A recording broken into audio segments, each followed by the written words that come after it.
I woke up from what should have been a simple gallbladder surgery, and everyone was calling me Lyra. The problem? My name is Zara. I'm 34 years old, and when I looked in the mirror, the woman staring back at me had someone else's face. Before I tell you how I ended up living someone else's life, let me introduce you to who I really am. My name is Zara Thessaly, and I'm that art teacher everyone remembers from high school. You know the one, paint under her fingernails, coffee stains on her cardigan, always ready with a tissue when a student has a breakdown over their pottery project exploding in the kiln.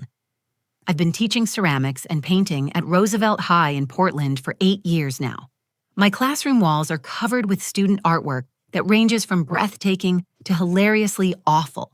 But I display them all with equal pride because every piece represents someone's courage to create something from nothing. My husband Caspian is a construction foreman with calloused hands and the gentlest heart you've ever seen. He's the kind of man who builds tree houses without being asked and fixes broken things before you even notice they're broken. We've been married for 15 years, and he still leaves little notes in my lunch bag that make me smile during faculty meetings. Our daughter Indira just turned 12, and she's at that wonderful, terrible age where she's too cool for hugs in public, but still crawls into our bed during thunderstorms. She has her father's steady nature and my creative chaos, which means our house is always filled with half-finished art projects and the sound of her practicing violin. I live the kind of predictable, beautiful life that doesn't make for exciting stories. I grade papers while watching cooking shows I'll never actually cook from. I keep emergency granola bars in my desk drawer for students who forgot lunch money. I know every kid's birthday, every parent's name, and exactly which students need an extra moment of encouragement to believe in themselves. My younger brother Orion lives in Seattle, where he works as a marine biologist and sends me pictures of sea creatures that look like they belong in my most abstract paintings. He's 3 years younger, but acts like my protective older brother, calling every Sunday to make sure I'm eating enough vegetables and not working too late. My parents, Celeste and Thaddeus, retired to a little house in Bend 2 years ago. Mom still calls every morning to tell me what she's planning to cook for dinner, even though I live 3 hours away. Dad sends me articles about art education that he clips from newspapers because he's never quite figured out how to use email attachments. This is my life. Normal, quiet, filled with the kind of small joys that make you grateful for ordinary Tuesday mornings. I mention all of this because in just a few minutes, I'm going to tell you how I woke up and discovered that none of this life belonged to me. How I found out that the woman everyone thought I was had been dead for 3 weeks. And somehow, impossibly, I had been living her memories as if they were my own. But first, you need to understand who I really am. Because that's the only way you'll understand how terrifying it was to lose myself completely and find someone else staring back at me from every mirror, every photograph, every single piece of identification in my purse. My name is Zara Thessaly. At least that's what I thought until the day I woke up and everyone started calling me by a dead woman's name. Tuesday morning started like every other morning in my perfectly ordinary life. I woke up at 6:15 to the sound of my alarm, rolled over to kiss Caspian goodbye before his early shift, and padded downstairs in my fuzzy slippers to start the coffee maker. The kitchen smelled like the vanilla candle Indira had insisted we buy last weekend, and everything felt exactly as it should. Indira stumbled downstairs 20 minutes later, her dark hair sticking up in every direction, complaining that she couldn't find her favorite sweater. I found it in the laundry basket, still warm from the dryer, and watched her face light up the way it always did when small problems got solved before breakfast. These are the moments that make up a life, I thought, buttering her toast and packing her lunch with the sandwich cut into triangles because she claimed they tasted better that way. Don't forget you have art club after school, I reminded her, tucking a note into her lunch bag that read, "You're my favorite masterpiece in purple ink." She rolled her eyes but smiled, and I knew she'd show it to her friends later because she always did. Caspian grabbed his coffee mug and hard hat, kissing my forehead before heading out to the construction site where his crew was building a new community center. "Try not to let the sophomore ceramics class blow anything up today," he teased, referring to last week's incident when Bradley Morrison had somehow managed to create a small explosion with clay and enthusiasm. The drive to Roosevelt High took exactly 17 minutes, and I spent them listening to NPR and thinking about the spring art show we were planning. This year's theme was Hidden Beauty, and I was excited to see what my students would create. Teaching high school art isn't just about technique or color theory.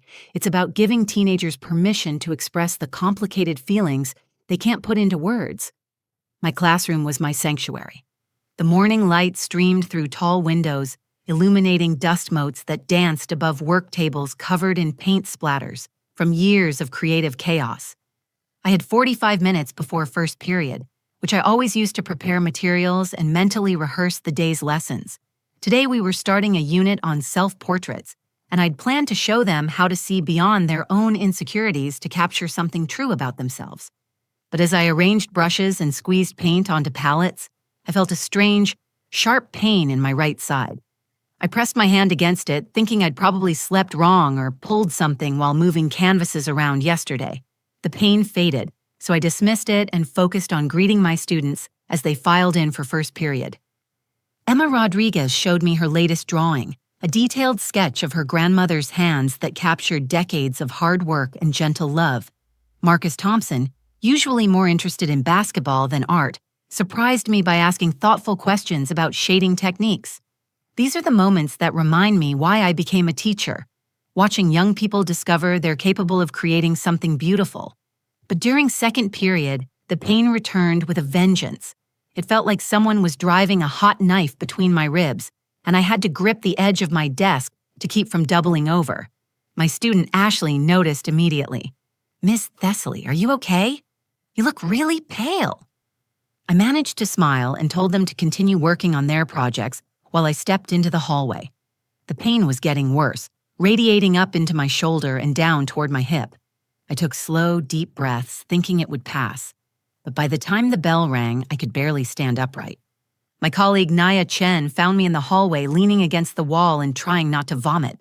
Naya teaches English in the classroom next to mine, and we've shared lunch duty and mutual complaints about school board decisions for the past 5 years. She took one look at me and said, "We're going to the hospital, now." I tried to protest. I had 3 more classes to teach, papers to grade, and the spring art show proposal to finish. But Naya wasn't having it.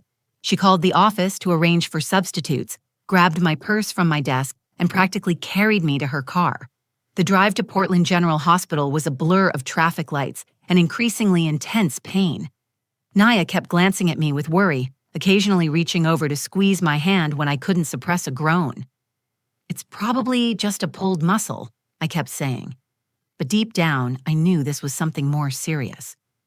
By the time we reached the emergency room, I could barely walk. The triage nurse took one look at me and immediately called for a wheelchair. Everything happened quickly after that. Blood tests, an ultrasound, concerned faces whispering in medical terminology I didn't understand. Then Dr. Amara Blackwood appeared, her expression serious but reassuring. "Zara, you have acute gallbladder inflammation. We need to remove it today or you risk serious complications." Surgery. The word hit me like a physical blow, not because I was afraid, but because it felt so surreal. This morning I'd been worried about art supplies and lesson plans, and now I was facing an operating room. I woke up to the sound of hushed voices and the steady, rhythmic beeping of monitors. My mouth felt like cotton, and there was a dull ache in my abdomen where they'd made the incisions. The recovery room was dimly lit, and I could make out shadows moving around my bed. Everything felt foggy, like I was looking at the world through frosted glass. A nurse appeared beside me, her face kind but unfamiliar. She wore purple scrubs and had her blonde hair pulled back in a neat ponytail. "Good morning, Lyra," she said softly, checking the IV line in my arm. "How are you feeling?" The name hit me like ice water. Lyra. Why was she calling me Lyra? I tried to speak, but only a hoarse croak came out. My throat felt raw, probably from the breathing tube during surgery. I swallowed hard and tried again. "I'm Zara," I managed, my voice barely above a whisper. "Not Lyra." The nurse paused, her hand still on my IV tube. She gave me a gentle smile that didn't quite reach her eyes. "You're still a bit groggy from the anesthesia, honey. That's completely normal. Dr. Blackwood will be in to see you soon." Before I could protest further, I heard familiar footsteps in the hallway. Caspian's work boots made a distinctive sound on hospital floors, and I felt relief wash over me. He would straighten this out. He would tell this confused nurse that I was Zara Thessaly, his wife of 15 years. But when Caspian appeared in the doorway, his eyes were red-rimmed and swollen from crying. He looked like he'd aged years in the few hours since I'd last seen him. He rushed to my bedside and took my hand in both of his calloused fingers trembling. "Thank God you're awake, Lyra," he whispered, his voice breaking. "We were so worried. You've been unconscious for so long." The world seemed to tilt sideways.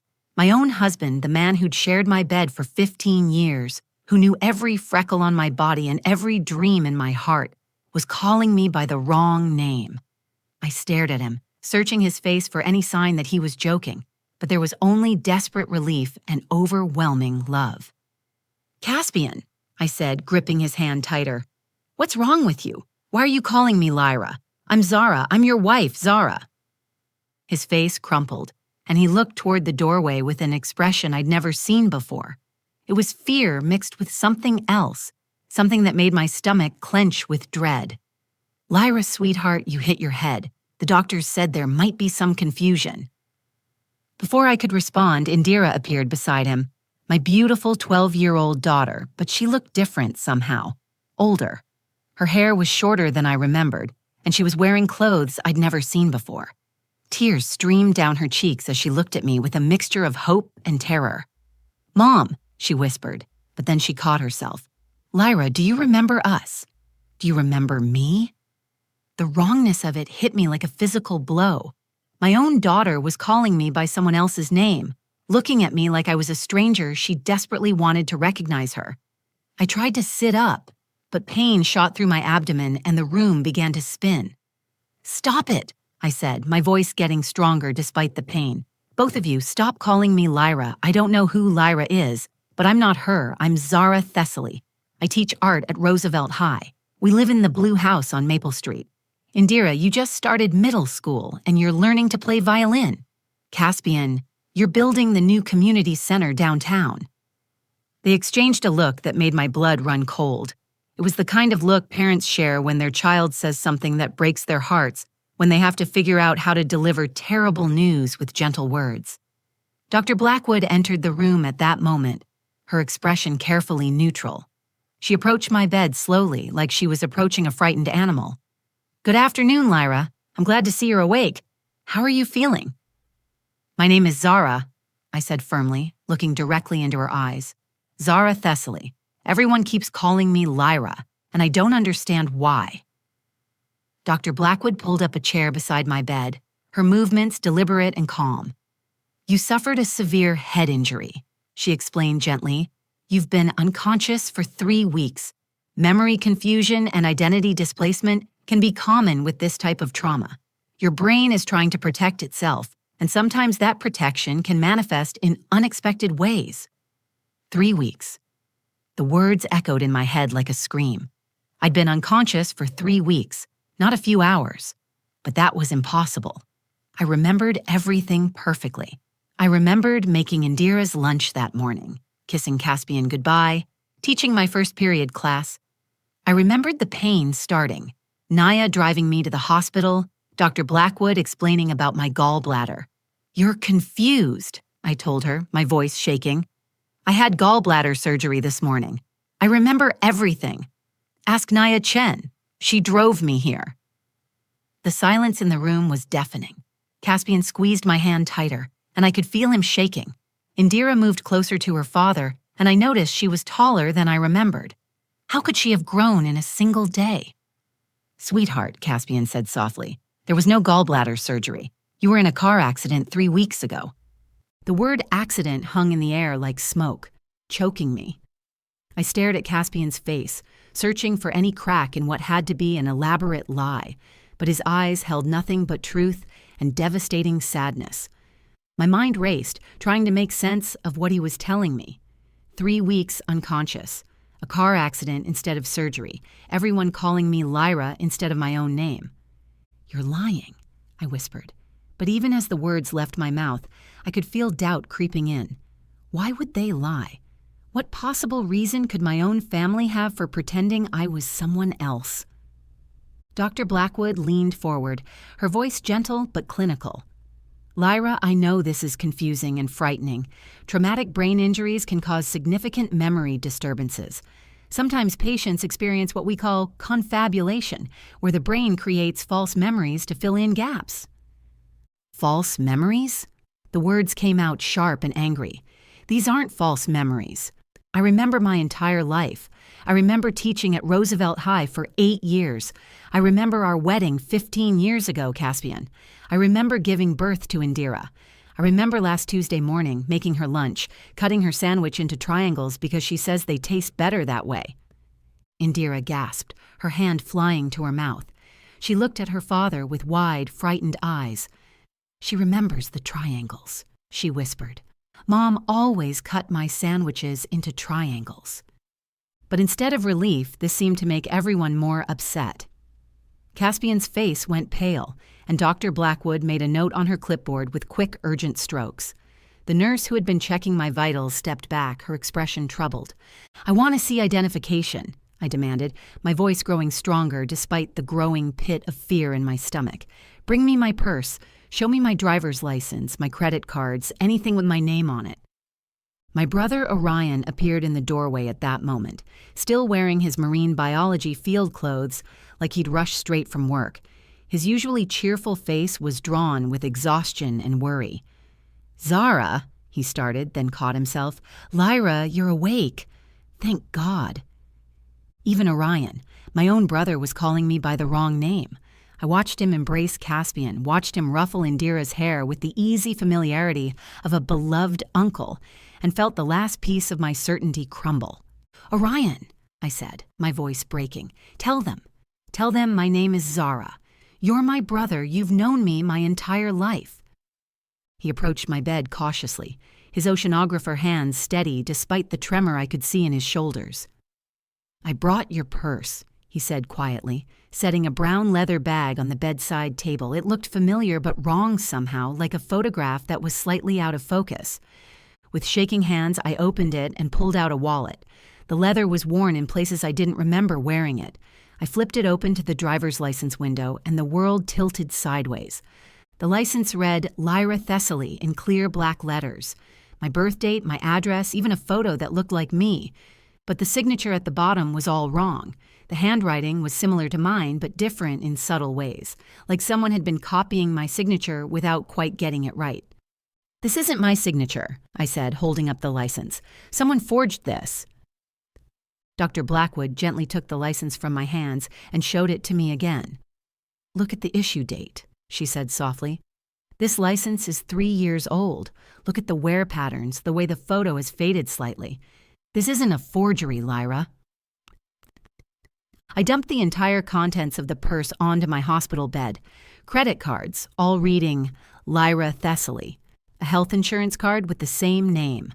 Receipts from stores I remembered shopping at but dated weeks ago when I should have been in school teaching. A grocery list written in handwriting that looked like mine but felt foreign. I want a mirror, I said suddenly, the words coming out sharp and desperate. I want to see myself. The room went silent. Everyone exchanged those looks again, the kind of looks that meant they all shared knowledge I didn't have. Dr. Blackwood cleared her throat nervously. Now, perhaps we should wait until you're feeling stronger, she suggested. Head injuries can cause facial swelling, bruising. It might be distressing to see yourself right now. I don't care about bruises, I snapped. I want to see my face. I want to see myself right now. Nurse Raven stepped forward, her expression kind but worried. Sometimes, after trauma, patients can experience a condition called prosopagnosia, where familiar faces look different or unfamiliar. Even their own reflection can seem wrong. Stop making excuses, I said, my voice rising despite the pain it caused in my throat. If I'm really Lyra Thessaly, if this is really my life, then I should recognize my own face. Bring me a mirror right now, or I'm getting out of this bed and finding one myself. I started to sit up, ignoring the sharp pain in my abdomen and the dizziness that made the room spin. Caspian gently placed his hands on my shoulders, trying to ease me back down, but I pushed against him. I'm not crazy. I said, tears starting to stream down my face. Something is wrong here. Something is terribly wrong, and a mirror will prove it. If you won't bring me one, I'll find one myself. The desperation in my voice must have convinced them. Caspian looked at Dr. Blackwood, who nodded reluctantly. He reached into his jacket pocket and pulled out a small, compact mirror, the kind I'd carried in my purse for years. "Are you sure about this?" he asked, his voice barely above a whisper. I nodded, my heart pounding so hard I could hear it over the beeping monitors. Whatever I was about to see, whatever truth was waiting in that mirror, I had to know. I had to understand why everyone I loved was calling me by a dead woman's name. Caspian's hands trembled as he held the compact mirror, and I could see my own fear reflected in his eyes before I even looked at my reflection. The room had gone completely silent except for the steady beeping of my heart monitor, which seemed to be getting faster with each passing second. "Please," I whispered, reaching for the mirror. "I need to see." He placed it in my hands reluctantly, and I noticed that everyone in the room had positioned themselves closer to me, like they were preparing to catch me if I fell. Indira clutched her father's arm, and Orion moved to the other side of my bed. Even Dr. Blackwood stepped forward, her professional composure barely concealing her concern. I lifted the mirror slowly, my hands shaking so badly I could barely hold it steady. For a split second, I saw nothing but the overhead lights reflecting off the glass. Then I angled it toward my face, and the world as I knew it shattered completely. The woman staring back at me was not Zara Thessaly. I screamed. The sound that came out of my throat was raw and primal, the kind of scream that comes from a place deeper than fear, deeper than confusion. It was the sound of a soul recognizing that everything it thought it knew about itself was a lie. The face in the mirror had my eyes, the same hazel color with the gold flecks around the iris, but they were set in features that belonged to someone else entirely. The cheekbones were sharper, more defined than mine had ever been. The nose was different, straighter and more refined. There was a small scar above the left eyebrow that I had never had, a thin white line that looked old and well-healed. But it was more than just the individual features. This face had a different history written in its lines, different expressions worn into its muscles. When I smiled tentatively at my reflection, testing whether this could somehow be me, the smile looked foreign on these features, like I was wearing someone else's mask. "This isn't my face," I whispered, my voice hoarse from screaming. "This isn't my face. Whose face is this?" Dr. Blackwood gently took the mirror from my hands before I could throw it across the room. "Lyra, listen to me carefully. You've been through severe trauma. Sometimes facial injuries can change appearance, and sometimes brain injuries can affect how we perceive ourselves." "Don't you dare," I snarled, a fury rising in me that I'd never felt before. "Don't you dare try to explain this away with medical terminology. This is not my face. I know my own face. I've looked at it every morning for 34 years, and this is not it." Caspian sat down heavily in the chair beside my bed, his face buried in his hands. When he looked up, there were tears streaming down his cheeks. "We have to tell her," he said to Dr. Blackwood. "We can't keep doing this. She deserves to know the truth." "Tell me what?" I demanded, grabbing his arm. "What truth? What aren't you telling me?" My parents chose that moment to arrive.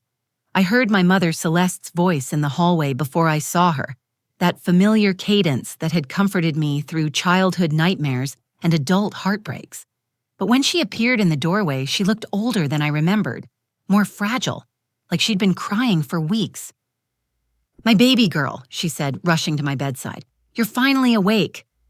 But even she called me Lyra, my own mother, who had given birth to me, who had named me Zara after her grandmother, was calling me by someone else's name. I searched her face desperately for any sign of recognition, any acknowledgement that I was her daughter Zara, but there was nothing. "Mom," I pleaded, "tell them who I am. Tell them my name is Zara Valdez, not Thessaly. Tell them you're Celeste Valdez, and Dad is Thaddeus Valdez, and Orion is my little brother who studies sea creatures." My mother's face crumpled, and she looked at Dr. Blackwood with desperate confusion. "She remembers us, but the names are all wrong. How is that possible? That's when Dr. Blackwood made the decision that changed everything. She pulled up a chair directly in front of my bed and looked me straight in the eyes, with the kind of expression doctors wear when they're about to deliver news that will destroy your world. "The truth is," she began, her voice steady despite the magnitude of what she was about to say, "you were in a car accident 3 weeks ago. There were 2 vehicles involved, and 2 people in your car. One of them died on impact." The room went so quiet I could hear my own heartbeat echoing in my ears. The woman who died was named Lyra Thessaly. She was 34 years old, an art teacher at Roosevelt High, married to Caspian, mother to Indira. The woman who survived, who's been unconscious for 3 weeks, who woke up today with all of Lyra's memories, is named Zara Valdez. The words hit me like physical blows. I felt like I was drowning, gasping for air that wouldn't come. "You're saying I'm not Lyra Thessaly?" "No," Dr. Blackwood said gently. "You're Zara Valdez. But somehow, impossibly, you have all of Lyra Thessaly's memories. You remember her life as if you lived it yourself. You remember her husband, her daughter, her job, her daily routines. Because for reasons we don't understand, her memories transferred to you during the trauma." Caspian leaned forward, his voice breaking. "Lyra was your best friend. You were driving to her house when the accident happened. You've been living her life in your mind while your body healed, but Lyra died 3 weeks ago." The room began to spin as the full horror of the situation crashed over me. I wasn't losing my memory. I was remembering someone else's life. The woman whose face I saw in the mirror wasn't me recovering from injuries. It was me discovering I had been living as a ghost, carrying the memories of my dead best friend while her family grieved around my unconscious body. "Lyra is dead," I whispered, the words feeling like broken glass in my throat. "And I've been living her life."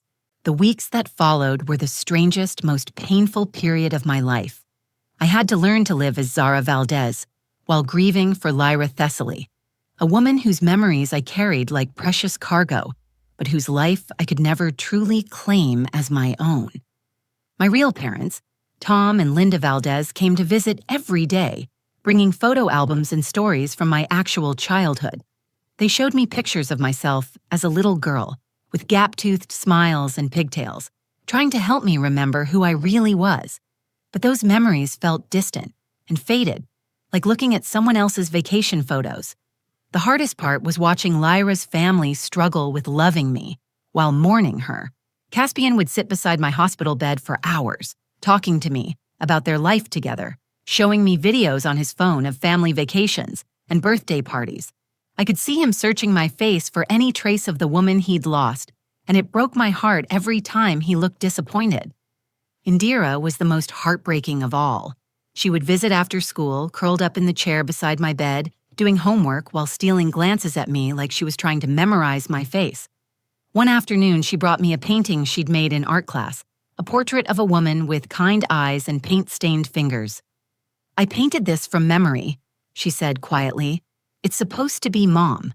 Lyra. You when you were her." She started crying then, 12 years old and trying to navigate grief that no child should have to understand. "I miss her so much, but you have her eyes. You laugh like her sometimes. It's confusing." I held her while she cried, and in that moment I understood something profound. Love doesn't require DNA or shared history. This little girl needed a mother figure, and somehow, through impossible circumstances, I had become the keeper of her mother's love. Dr. Blackwood explained that my case was medically unprecedented. "We've seen memory transfer in some rare cases of severe trauma," she told me during one of our sessions, "but never to this extent. You didn't just absorb random memories, you absorbed an entire identity, complete with emotional connections and learned behaviors." The investigation into the accident revealed the devastating truth about that night 3 weeks ago. Lyra had called me, sobbing, asking me to come over. She and Caspian had been going through a difficult separation, though they were trying to work things out for Indira's sake. She was lonely and scared, and I had rushed to be with her because that's what best friends do. We'd been driving back from dinner, Lyra in the passenger seat, when a drunk driver ran a red light and slammed into her side of the car. The impact killed her instantly, but somehow, in those final moments of consciousness before my own injuries took hold, her memories had somehow transferred to me. My real life, the one I'd forgotten, was different from Lyra's, but not unhappy. I was single, teaching art at a different high school across town. I lived in a small apartment filled with my own paintings and had been saving money to open my own art studio someday. I had close friendships, including my deep bond with Lyra, but I'd never married or had children. Learning to be Zara again while carrying Lyra's memories was like learning to speak a new language while trying to remember your native tongue. Some days I would automatically reach for coffee creamer that Lyra loved, but Zara had always drunk her coffee black. Other days I would panic when I couldn't remember my real mother's maiden name because Lyra's mother's name felt more familiar. But the most surprising discovery came 6 months later, when Caspian asked me to coffee, not as Lyra's replacement, but as Zara, the woman who had been his wife's best friend and who now carried pieces of both their lives. "I've been thinking," he said, stirring sugar into his coffee with nervous precision, "about love and memory and what makes a person who they are. You're not Lyra, and I'm not asking you to be, but you carry her love for Indira, and you understand her heart in ways no one else can. Maybe that's enough to build something new on." It wasn't a romantic proposition, not at first. It was something more practical and more profound, a recognition that families can be created from love and necessity, not just blood and tradition. Indira needed stability. Caspian needed help navigating single parenthood, and I needed to honor the memories I carried while learning to live my own life. Today, 2 years later, I teach art at Roosevelt High in Lyra's old classroom. I kept her job not because I was trying to be her, but because when I walked into that space, it felt like coming home. Her students had become my students, and her lesson plans had evolved into my own teaching style. Indira calls me Aunt Zara now, but sometimes, when she's hurt or scared, she slips and calls me Mom. We've all agreed that's okay. Love doesn't follow neat categories, and grief doesn't stick to timelines. We're creating our own kind of family, built on the foundation of loss but held together by choice. I keep a small framed photo of Lyra on my desk, not as a shrine, but as a reminder that love transcends death, that memories can be gifts even when they come wrapped in tragedy. My students sometimes ask about the photo, and I tell them it's my best friend who taught me that the people we love most deeply never really leave us. The most important lesson I learned from living someone else's life is that identity isn't just about memory or genetics or the name on your driver's license. It's about the love you give and receive, the choices you make every day, and the way you honor both your own story and the stories of those who shape you. I am Zara Valdez, but I carry Lyra Thessaly's love for her family, her passion for teaching, and her belief that art can heal broken hearts. I'm not the same person I was before the accident, but I'm not trying to be. I'm something new, something that couldn't have existed without tragedy, but has become beautiful in its own unique way. Sometimes the most profound healing comes from the most impossible circumstances. Sometimes love finds a way to survive even death, carried forward by someone who understands the preciousness of every ordinary moment, every triangle-cut sandwich, every paint-stained hug. I'm still learning to be myself while honoring someone else's memory, but I've discovered that's not a burden to carry. It's a gift to treasure. If this story moved you, please share it with someone who needs to hear that love can survive anything, even the impossible. Leave a comment below telling me about a time when love surprised you with its resilience. And don't forget to subscribe to our channel for more stories about the extraordinary ways ordinary people navigate life's most challenging moments. Sometimes the most powerful stories are the ones that remind us that healing comes in forms we never expected, and that family can be created from the most unlikely circumstances.